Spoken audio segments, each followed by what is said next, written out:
shelter this weekend. Do you want a sexual offender or predator sleeping next to him? Not happening here. Well, Sheriff, the ACLU in Florida sees this a little bit differently, and they had this to say about your stance. They said most people with outstanding warrants are dealing with low-level or non-violent offenses and pose no risk to others in a shelter. Sheriff Judd should be working to prepare his image, not burnish his Joe Arpaio-style tough cop credentials with a series of irresponsible tweets.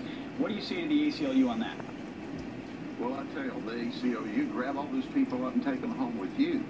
Because the reality of it is, a guy who had an outstanding warrant here last week tried to kill 5 people and actually stabbed his aunt to death and stabbed his father 23 times.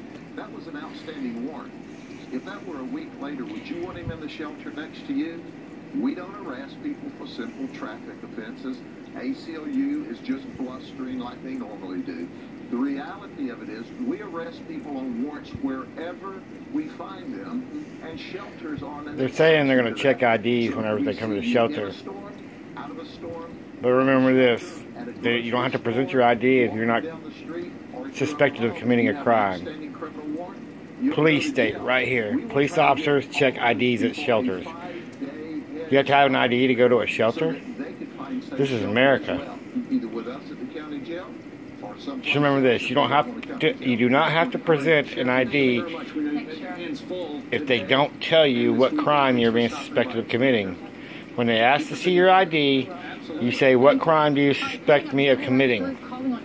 They're not allowed to check IDs unless you're being suspected of committing a crime. It's in the Florida law.